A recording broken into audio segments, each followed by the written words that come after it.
தசாபுத்தியை பற்றியே நான் சொல்கிறேன். அதில் கொஞ்சம் சூட்சமமான பலன் எடுப்பதற்கு இது உதவும். பாருங்கள், நீங்கள் நவகிரகங்களும் தசை நடத்தும், உள்ள புத்தி நடத்தும். சரிங்களா? அப்போ ஒரு குழந்தை பிறக்குது, ஜனனமாகுதுன்னா அந்த குழந்தை என்ன நட்சத்திரத்தில் பிறந்தது, அந்த நட்சத்திர நாதன் யார்? அவர் தான் முதல் தசாநாதன். நம்ம கொண்டு வருவோம். அடுத்தது யார்? அடுத்த கணக்கு இருக்குது. அடுத்தது யார் அப்படியே தசை நகண்டுக்கிட்டே வரும். அப்போ முதல் தசாநாதன் யார், என்னார், அடுத்தது இவர் 3, 4, 5. இப்போ எனக்கு 6வது திசை ஓடிக்கிட்டு இருக்கு.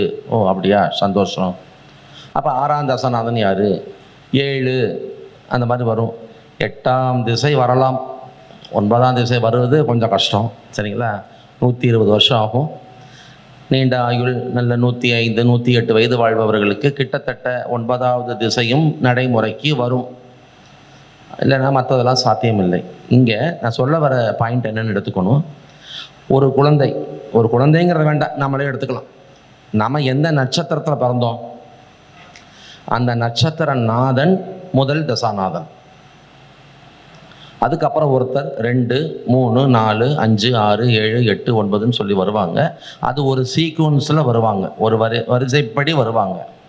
அதற்கு உடுமகா திசை அப்படின்னு சொல்லி என்ன செய்வோம், பேர் சொல்லுவோம். ஏன்னா சான்ஸ்கிரிட்டில், சமஸ்கிருதத்தில் உடு அப்படின்னாலே சந்திரன். சரிங்களா? லலிதா சஹஸ்ரநாமத்தில் ஒரு இடத்துல வரும். சரிங்களா? தாடங்க யுகலீபூத தபனோ டுபமண்டலா, சூரியனையும் சந்திரனையும் தாடங்கங்களாக அணைந்திருப்பவளே.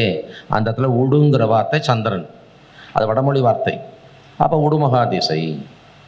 அப்போ உடுமகா திசைக்கு அவங்க என்ன பண்ணிட்டாங்க, ஒரு வரிசையை ஃபிக்ஸ் பண்ணி வச்சுட்டாங்க. இந்த திசைனா அதுக்கு அடுத்த திசை இதுதான், அதுக்கு அடுத்த திசை இதுதான் அப்படிங்கிறத அவங்க என்ன பண்ணிட்டாங்க, ஃபிக்ஸ் பண்ணி வச்சுட்டாங்க. பேசிக்காக அப்படி ஒரு வரிசையை சொல்லணும் அப்படின்னு சொன்னால் நம்ம எங்கேருந்து ஆரம்பிக்கலாம்? காலபுருஷ தத்துவத்தினுடைய முதல் வீடு மேஷம். அந்த மேஷத்திலே இருக்கக்கூடிய முதல் நட்சத்திரம் அஸ்வதி. அசுபதியின் தலைவனாக வரக்கூடியவர் கேது பகவான். அப்போ முதல் திசை கேது, அடுத்த திசை சுக்கிரன், சூரியன், சந்திரன், செவ்வாய், ராகு, குரு, சனி, புதன். இது ஆர்டர். புதன் முடிஞ்சால் மறுபடியும் கேது வரும். அப்போ 120 இயர்ஸ் கம்ப்ளீட் ஆகிடும். மறுபடியும் கேது திசை, சுக்கிர திசை அப்படி வரும். அதெல்லாம் ஸோ ரேர், கிட்டத்தட்ட இல்லை. 120 தாண்டினவங்க கிட்டத்தட்ட இல்லை, அந்த மாதிரி தன்மை இல்லை. இல்லை சூட்சுமம் என்ன அப்படின்னு சொல்லி பார்க்கும் பொழுது, காலபுருஷ தத்துவத்தின் அடிப்படையிலே முதல் திசை கேது, 2வது திசை சுக்கிரன், 3வது திசை சூரியன், சந்திரன், செவ்வாயின் வரும். அவரவர் பிறந்த நட்சத்திரத்தின் அடிப்படையிலே ஒரு கிரகம் வரும், அதுதான் முதல் திசை. எல்லாருக்கும் முதல் திசை கேது வராது. அவங்கவுங்க பிறந்த நட்சத்திரத்தோட அடிப்படையில் திசை மாறும். அப்போ 1ஆம் திசை இப்போ பூசத்தில் குறந்த பறக்குது, முதல் திசை சனி திசை. அது அப்படி போட்டுகிட்டே போகணும். 2ஆம் திசை புதன், 3ஆம் திசை கேது, 4 சுக்கிரன், சூரியன், சந்திரன், செவ்வாய். அஸ்தத்தில் ஒரு குழந்தை பிறக்குது, சந்திரன். அப்போ முதல் தசாநாதன் யார்? சந்திரன். சந்திரன்லேருந்து அப்படியே நம்ம சொல்லிக்கிட்டே போவோம். முதல் தசை சந்திரன், அப்புறம் செவ்வாய் வந்தார், 3ஆம் தசை ராகு, 4 குரு, 5 சூரியன். ஆக அவரவர் பிறந்த ஜென்ம நட்சத்திரத்தின் அடிப்படையிலே அந்த நட்சத்திர நாதனே முதல் திசாநாதனாக வருகிறார். இது எல்லாருக்கும் தெரியும். அப்புறம் அங்கே ஒரு உறுதி செய்யப்பட்ட, நிச்சயிக்கப்பட்ட தன்மையிலே அடுத்தடுத்த கிரகங்கள் தசாநாதர்களாக வருவார்கள். ஃபிக்ஸடு, அது ஃபிக்ஸடு. சந்திர தசை முதல் தசைனா அடுத்த தசை செவ்வாய் தசை தான், 3ஆம் தசை ராகு தான், 4 குரு தான். இது ஃபிக்ஸடு, அது அப்படி தான் வரும். இந்த செய்தி எல்லாருக்கும் தெரியும். அதில் ஒரு சூட்சமம், உங்களுடைய திசாநாதன், முதல் திசாநாதன் யாராக இருந்தாலும் அவரை தன் கட்டுக்குள் வைத்திருப்பவர் இன்னொருத்தர். உங்களுடைய 2ஆம் திசைநாதன் யாராக இருந்தாலும் அவரை தன்னுடைய கண்ட்ரோலில் வச்சிருக்கிறவர் அவர் ஒருத்தர். 3ஆம் தசாநாதனுக்கு ஒரு கண்ட்ரோலர். 4, 5, 6, 7, 8 இந்த 9 தசாநாதர்களுக்கும் இந்த 9 பேருமே மாறி மாறி கண்ட்ரோலராக வருவாங்க. வேற எங்கேருந்து யாரும் வரமாட்டாங்க, வர முடியாது. கிரகங்கள் 9 பேர் தானே, நவ கிரகங்கள் தானே, இவங்களே மாறி மாறி வருவாங்க. அப்போது முதல் தசை ஒரு குழந்தை பிறந்தது, இல்லை நீங்களே பிறந்தீங்க, உங்களுக்கு ஒரு முதல் தசை ஒரு தசை நடந்திருக்கும். அவர் யாரோ வந்துட்டு போகிறாரு, அவரை கண்ட்ரோல் பண்ணக்கூடிய கண்ட்ரோலராக வர்றவர் சூரியன்.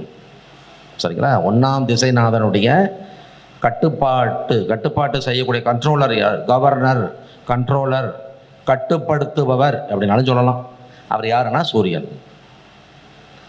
அந்த முதல் தசை முடிஞ்சிருச்சு, 2ஆம் தசை ஸ்டார்ட் ஆகும், 2ஆம் தசை நடக்கும். அந்த 2ஆம் திசையுடைய கட்டுப்பாடு யார் கையில் இருக்கும்னா புதன். உங்கள் 2ஆம் திசை எதுவோ அதை கட்டுப்படுத்தக்கூடிய அந்த திசை, அந்த கிரகம் யாருன்னா புதன். 3ஆம் திசையை கட்டுப்படுத்துபவர் கேது. மன்னிக்கவும், ராகு, தப்பா சொல்லிட்டேன். 3ஆம் திசையை கட்டுப்படுத்துபவர் ராகு. 4ஆம் திசையுடைய கண்ட்ரோலர் யார் வருவாங்கன்னா குரு பகவான் வருவார். 5ஆம் திசையை கட்டுப்படுத்தக்கூடியவராக கேது பகவான் வருவார். 6ஆம் திசையை தன் கையில் எடுத்துக்கொண்டு ஆளுமை செய்யக்கூடிய கிரகம் யார் என்றால் சந்திரன். உங்களுக்கு 6ஆம் தசை இப்போ ஓடிட்டு இருக்கு. தசாநாதன் யாரு அது வேற, அது அப்புறம் பார்த்துக்கலாம். இந்த தசாநாதனை அந்த தசை முழுக்க தன் கட்டுக்குள்ள வச்சிருக்கிறவர் யாருன்னா சந்திரன். 7ஆம் திசை, 7ஆம் திசைநாதனை தன் கட்டுக்குள் வைத்திருக்கும் கிரகம் சனீஸ்வர பகவான். 8ஆம் திசை சுக்கிர பகவான். 9ஆம் திசை செவ்வாய் பகவான். இதை கொஞ்சம் நாம் கரெக்ட் பண்ணி வச்சுக்கணும். எப்படி நம்ம உடுமகா திசையை மனப்பாடம் பண்ணி வச்சுருக்கோம், கேது, சுக்கரன், சூரியன், சந்திரன், செவ்வாய், ராகு, குரு, சனி, புதன், அந்த மாதிரி முதல் தசாநாதர் யாராக இருந்தாலும் அவரை கட்டுப்படுத்துவது சூரியன். 2 புதன், 3 ராகு, 4 குரு, 5 கேத்து, 6 சந்திரன், 7 சனி, 8 சுக்கிரன், 9 செவ்வாய். இதை ஃபஸ்ட்டு ஃபிக்ஸ் பண்ணிக்கணும். அடுத்து இப்போ ஒருத்தருக்கு ஒரு 4ஆம் திசை நடக்குது. இப்போ நம்ம கொஞ்சம் ரொம்ப சின்னதுலேருந்து வர வேண்டாம். ஒரு 4ஆம் திசை நடக்குது. வயசு ஒரு கிட்டத்தட்ட 33. முதல் திசை ரொம்ப ஷார்ட் டைம் இருந்தது, ஒரு வருஷம் இருந்தது வச்சுக்கலாமே. 2ஆம் திசை, 3ஆம் திசை முடிஞ்சு இப்போ கிட்டத்தட்ட 4ஆம் திசைக்கு வந்துட்டார். இப்போது நம்ம மேக்சிமம் ஒரு ஜோதிடர், ஒரு அஸ்ட்ராலஜர் என்ன செய்வோம், இந்த தசாநாதன் யார், இந்த 4ஆம் தசாநாதன் யார், லக்னத்தின் அடிப்படையில் இவர் யார், காலபுருஷனின் அடிப்படையில் இவர் யார், எந்த வீடுகளுக்கு இவர் சொந்தக்காரர், ஒத்த வீட்டுக்காரரா ரெட்ட வீட்டுக்காரரா, சூரியன் சந்திரனா 4ஆம் தசாநாதன் வந்திருக்காரா, இல்லை வேற யாராவது வந்திருக்காங்களா, குஜாதி ஐவரில் யாராவது ஒருத்தர் வந்திருக்காங்களா. ஒரு சின்ன செய்தி, நான் பேசுகிறது தெளிவாக கேட்குதா? கேட்குதில்ல? ஓகே. சூரிய சந்திரர்கள் 4ஆம் தசைநாதனாக வந்திருக்கிறார்களா, இல்லை வேற குஜாதி ஐவர், செவ்வாய், புதன், குரு, சுக்கிரன், சனியில் வந்திருக்காங்களா பார்த்துட்டு நம்ம என்ன செய்வோம், இந்த தசாநாதன் இந்த ஜாதகத்துக்கு லக்னத்தின் அடிப்படையில் எந்த பாவத்தின் தலைவன், அதிபதி பார்ப்போமா? பார்ப்போம். காலபுருஷ தத்துவத்தின் அடிப்படையில் கூட இவர் யாரு பார்ப்போம். அடுத்து எங்கே போவோம், இவர் பெற்ற சாரம் என்ன, அடுத்து போவோம். யாருடைய நட்சத்திரத்தில் இவர் நிற்கிறாரு, இன்னாருடைய நட்சத்திரத்தில் நிற்கிறாரு, அவர் யாரு, இந்த ஜாதகத்துக்கு அவர் யாரு, எந்த பாபாதிபதி, இந்த மாதிரி கணக்கு போட்டு நம்ம உள்ளே போவோம். உண்மை, இதில் எந்த மாறுபட்ட கருத்துக்கள்லாம் கிடையாது. அந்த மாதிரி கணக்கு போட்டு உள்ளே போகலாம், பார்க்கலாம். நத்திங் ராங், தாராளமாக போகலாம். நான் என்ன சொல்ல வரேன், இப்போ நடக்கிற தசை எத்தனாவது தசை? 4ஆவது தசை. கண்டிப்பாக நீங்கள் குருவை பார்க்கணும். 4ஆம் திசை எந்த திசையாக இருந்தாலும் தன் கட்டுக்குள் வைத்திருப்பது குரு. அந்த திசாநாதனை ஒழுங்குபடுத்துவது, சீர்படுத்துவது, செயல்படுத்துவது குரு. இப்போ இந்த ஜாதகத்தில் குருவின் நிலைப்பாடு என்ன, அதை பார்த்தாதான் இப்போ நடக்கிற 4ஆம் திசை என்னதான் செய்யும், ஒரு ஜட்ஜ்மெண்ட்டுக்கு வர முடியும். நீங்கள் வெறுமனே 4ஆம் திசை மட்டும் உள்ளே போய் பார்த்து அவர் யார், அவர் எங்கே இருக்கார், யார் வீட்டில் இருக்கார், பகையா அதுவா இதுவா, யார் சாரம் வாங்கியிருக்காரு, அந்த சாரம் கொடுத்தது இந்த ஆளுக்கு யார், நிச்சயம் பாருங்கள். அதெல்லாம் பார்க்காதீங்க நான் சொல்லலை. அப்புறம் பிருகு பிரபாரம் அதெல்லாம் பார்க்காதீங்கன்னு சொல்லிட்டேன், இனிமேல் அந்த லைனுக்கே போக வேணான்ட்டு போகாதீங்க. பாருங்கள், நானே பார்ப்பேன். இப்போ நானே பார்ப்பேன். 4ஆம் தசை சனி தசை அப்படியா, 2 லக்னம் விருச்சக லக்னம், 3 4க்கு அதிபதி. நைஸ், ஓகே, ரொம்ப சந்தோஷம். அவிடத்தில் நிற்கிறாரு, 1 6 கூடையவன் சாரம் வாங்கியிருக்காரு. ஏன் இது பார்த்தா குத்தமா? கண்டிப்பாக பார்க்கலாம், தப்பே இல்லை. 4ஆம் திசைநாதனாகிய இந்த சனியை தன் கட்டுக்குள் வைத்திருந்து அந்த சனியை வழிபடுத்தக்கூடியவன் குரு. அப்போ வேர் இஸ் ஜூபிட்டர். இந்த ஜாதகத்தில் குரு எங்கே இருக்கார் அதை கொஞ்சம் பார்க்கணும். இப்போ ஒரு ரெண்டு செய்தி, ஒரு 3 செய்தி, அதில் இந்த திசையை ஜட்ஜ் பண்ணிடலாம். சும்மா ஒரு 3 செய்தி. அந்த 3 செய்தியில் இந்த திசையை நம்ம என்ன பண்ணிடலாம், இந்த திசை இவ்வளோ தான், இந்த திசைக்கு ஒரு 50 மார்க் போடலாம். அதுக்கு மேலே திசை உங்களுக்கு ஒர்க் அவுட் ஆகாது. நல்லா இருக்குது, 85 90 மார்க் தாராளமாக போடலாம் அந்த திசைக்குன்னு சொல்லி நாம் என்ன செய்து விடலாம், தீர்மானம் செய்து விடலாம். ஃபஸ்ட்டு பாயிண்ட், இந்த 4ஆவது தசாநாதன், நான் சும்மா ஒரு உதாரணத்திற்காக சனி திசைன்னு சொன்னேன். யாராக இருந்தாலும் சரி, இந்த 4ஆவது திசாநாதனும் அந்த 4ஆவது தசாநாதனை தன்னுடைய கட்டுக்குள் வைத்திருக்கக்கூடியதான குரு பகவானும் ஜாதகத்தில் சஷ்டாசகம் பெறக்கூடாது. இதான் ஃபஸ்ட்டு பாயிண்ட்டு, சரிங்களா? அப்போ ஒரு ஜாதகத்தில் ஒரு தசை முடிஞ்சிருச்சு, 2ஆம் தசை முடிஞ்சிருச்சு, 3ஆம் தசை முடிஞ்சிருச்சு, இப்போ 4ஆம் தசை ஓடிட்டுருக்கு. இந்த 4ஆம் தசாநாதனும் இந்த 4ஆம் தசை நாதனை தன் கட்டுக்குள் வைத்திருக்கக்கூடியதான குரு பகவானும் சஷ்டாசகம் பெறும் பொழுது 4ஆம் தசாநாதன் தன்னுடைய கண்ட்ரோலரை விட்டு மீறி வெளியில் போகிறாருன்னு அர்த்தம். அதான் மெசேஜ், புரிஞ்சுங்களா? இப்போ இப்படியே பேசுவோம் மறுபடியும். 4ஆம் தசை சனி தசை, 4ஆம் தசை சனி தசை மீனத்தில் இருக்குது வச்சுக்கலாம். எங்கே இருக்குது? மீனத்தில் இருக்குது. அவர் எங்கேயோ இருக்கட்டும், அவர் எத்தனாவது தசாநாதன்? கண்டிப்பாக நீங்கள் குருவை பார்க்கணும். கண்டிப்பாக நீங்கள் என்ன பண்ணணும்? குருவை பார்க்கணும். இப்போ இந்த குரு சிம்மத்தில் இருக்குது வச்சுக்கலாம். குரு எங்கே இருக்குது? சிம்மத்தில் இருக்குது. 2 பேரும் எப்படி இருக்காங்க? சஷ்டாசகம் இருக்கும்போது குருவுடைய கண்ட்ரோல், வழிப்படுத்தும் தன்மை சனிக்கு கிடைக்காது. சனி ராஜ யோக சனி, இந்த லக்னத்துக்கு சனி மிக பெரும் யோகம் செய்வான், அவனை மேலே கொண்டு வந்துடுவான், அவனை வாழ வச்சிருவான், அதெல்லாம் வேற. இந்த சனி திசையை 19 வருஷம் தன் கண்ட்ரோலில் வச்சு வழிப்படுத்துவது குரு. குருவுடைய பார்வையை பெறாத தன்மையிலே குருவுக்கு 8 இவர் மறைந்து போவதால் இந்த சனி திசையை கவனமாக கொண்டு போகணும். கண்ட்ரோலர் இருந்தாங்கன்னா அவர் அப்பப்போ என்ன செய்வார்? கண்ட்ரோல் பண்ணி கொண்டு வருவார். இப்படி போ, அப்படி போ, இந்த மாதிரி செய்ய, இந்த மாதிரி பண்ணு, இப்படி கொண்டு வா, இப்படி வா அப்படின்னு. அங்கே ஒரு ஆளுமையாளர் இல்லை, கட்டுப்படுத்தக்கூடியவர் இல்லைங்கும் போது என்னாகும்? இந்த கிரகம் தன்னிச்சையாய் செயல்பட ஆரம்பிக்கும். அது தன்னிச்சையாய் செயல்பட ஆரம்பித்தது குற்றமல்ல, கட்டுப்பாட்டு செய்யக்கூடியவர் இல்லாமல், ஒரு கண்ட்ரோலர், ஒரு கவர்னர் இல்லாமல் அது திசை நடத்திக்கிட்டு போகும்போது சில இடங்களிலே அது சில பாதகங்களையும் தந்துவிடும். எனவே எந்த தசாநாதனாக இருக்கிறார்? தசாநாதன் யார்? அதல்ல கேள்வி. இந்த தசாநாதன் எத்தனையாவது தசாநாதன்? இப்போ எத்தனாவது தசை ஓடிட்டுருக்கு? அப்போ இந்த திசைநாதனை தன் கட்டுக்குள் வைத்து கண்ட்ரோல் பண்ணக்கூடியவர் நமக்கு ஒரு லிஸ்ட் இருக்கு. அவர் யார்? ஃபஸ்ட்டு பாயிண்ட்டு, இவங்க 2 பேரும் சசாசகம் பெற்றுவிடக்கூடாது, தப்பாக போயிடும். இதை வேற விதமாக சொல்லவா? காலபுருஷ தத்துவம், லக்னமே வேண்டாம், காலபுருஷ தத்துவம் ஒவ்வொரு வீடாக பார்ப்போம். இப்போ முதல் வீடு செவ்வாய், 1ஆம் தசாநாதன் செவ்வாய் வச்சுக்கலாம், கற்பனை பண்ணிக்கலாம். 2ஆம் தசாநாதன் உடுமகால யார் வருவான்னு சொன்னால் ராகு வருவார். செவ்வாய்க்கு அடுத்து ராகு தானே வருவார். செவ்வாய் தசை முடிஞ்சால் ராகு தானங்க வரும், ராகு வருவார். இங்கே நம்ம ஒரு கற்பனை, முதல் வீடு செவ்வாயா, காலபுருஷனுடைய முதல் வீடு செவ்வாயா, செவ்வாய் முதல் தசாநாதன். ரெண்டாம் தசாநாதன் யார்? சுக்கரன் வச்சுக்கலாம். ரெண்டாம் வீடு அது என்னது? ரிஷபமா, சுக்கரன். மூணாம் தசாநாதன் புதன். நாலாம் தசாநாதன் சந்திரன். நம்ம அப்படி இறங்கி வருப்போம், சரிங்களா? அப்போது கற்பனை, இந்த கற்பனையில் நாலாம் தசாநாதனாக யார் வர்றாரு? சந்திரன் வர்றாரு.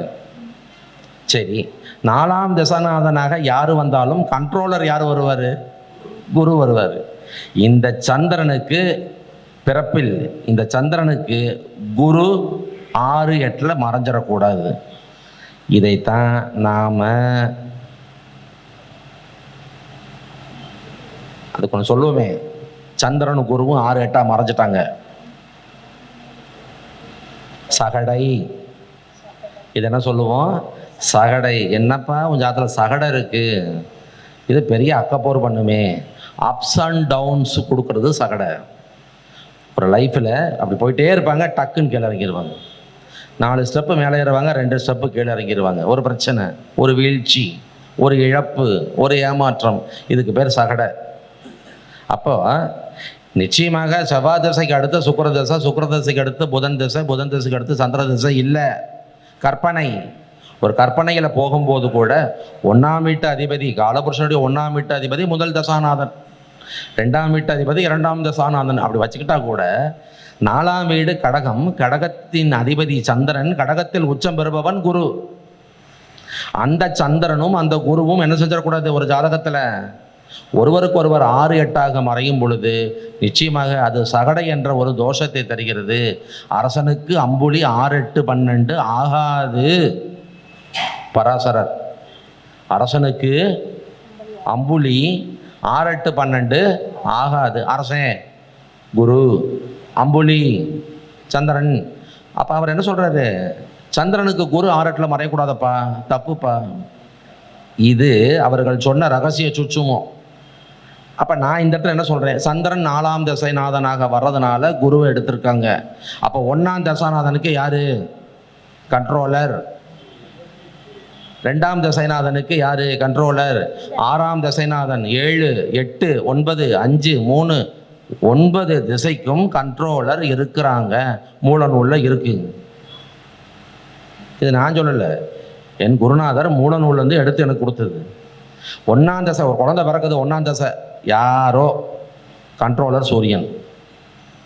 2ஆம் தசை புதன், 3 ராகு, 4 குரு, 5 கேது, 6 சந்திரன், 7 சனி, 8 சுக்கிரன், 9 செவ்வாய். இந்த தசாநாதனும் கண்ட்ரோலரும் சஸ்வாசகம் பெறக்கூடாது. Point number 1. பாயிண்ட் நம்பர் 2, தசாநாதனின் நீச வீட்டிலே கண்ட்ரோலருடைய நீச வீட்டிலே தசாநாதனும் அமர்ந்து விடக்கூடாது. இது 2வது பாயிண்ட். பாருங்க, 4ஆம் தசை சனி தசை, 4ஆம் தசை சனி தசை. இப்போ குருவை பார்க்கலாம். எங்க ஐயா குருனா? குரு மேஷத்தில் இருப்பார். குரு எங்கே இருப்பார்? மேஷத்தில் இருப்பார். மேஷம் யார் வீடு? சனிக்கு நீச்ச வீடு. குருவுக்கு பவர் போயிடும், கண்ட்ரோலருக்கு பவர் போயிடும். சனி குரு வீட்டில் இருக்காரு. மீனத்தில் சனி குரு வீட்டில் நல்ல ஜம்முன்னு சொந்த சுயசாரத்தில் நிற்கிறாரு வச்சுக்கலாம். உத்திரட்டாதியில் சனி நிற்கிறார், ரொம்ப சந்தோஷம். குரு வீட்டில் சனி நிற்கிறார். 4ஆம் தசாநாதனாக வந்திருக்கிறார். 4ஆம் தசாநாதனாக வந்ததால் இவரை கட்டுப்படுத்தக்கூடியதான குரு பகவான் எங்கிருக்கிறார் என சொல்லி பார்க்கும் பொழுது தசாநாதனின் நீச வீட்டில், அந்த வார்த்தையை கோடு போட்டுக்கணும். மேஷத்தில் குரு. என்ன சார் மேஷத்தில் குருவுக்கு என்ன சார் குறை? செவ்வாய் வீடு, நட்பு வீடு, அருமையான இடம், ஜம்முன்னு இருக்காரு. நான் தப்பாவே சொல்லி 4ஆம் தசாநாதனாக ஒரு கிரகம் இப்போ தசை எடுத்திருக்கு. கண்ட்ரோலராக குரு பொறுப்பெடுப்பார். இதை வேற விதமாக சொல்லுவேன். 1ஆம் தசாநாதன் தசை நடத்தும் வரை குரு சம்பந்தப்பட மாட்டார். அது சூரியன் சம்பந்தம் இருக்கும். ஏன்னா 1ஆம் தசாநாதனை தன் கட்டுக்குள்ளே வச்சிருக்கிறது யாரு? சூரியன் தானே. 2ஆம் தசாநாதன் தசை நடத்தி முடிக்கிற வரைக்கும் அந்த தசாநாதனை தன் கட்டுக்குள் வைத்திருப்பவன் புதன். 3ஆம் தசாநாதனை தன் கட்டுக்குள் வைத்திருப்பவன் ராகு. அந்த 3 திசை முடியும் வரை குரு தான் செய்ய வேண்டிய செயல்பாட்டை செஞ்சுக்கிட்டே வரும். குரு அதுக்காக அப்படியே ஃபுல் ரெஸ்ட் எடுத்துருவார். 4ஆம் தசாநாதன் வர்ற அன்னைக்கு என்னை கூப்பிடுங்க, நான் அன்னைக்கு வரேன்லாம் சொல்ல மாட்டார். அவர் வேலையை அவர் பார்த்துட்டு இருப்பார், வரிசையாக போயிட்டு இருப்பார். 4ஆம் திசை எப்பொழுது ஆரம்பிக்கிறதோ அப்போ தான் இவருக்கு என்ன வருது? பொறுப்பு வருது. ரைட்ஸுங்கிறது இவர் டியூட்டி. அப்போ இவர் என்ன பண்ணிட்டாரு? தசாநாதனுடைய நீச வீட்டில் போய் நின்றுட்டார். தப்பு. இந்த திசையே திணறும்.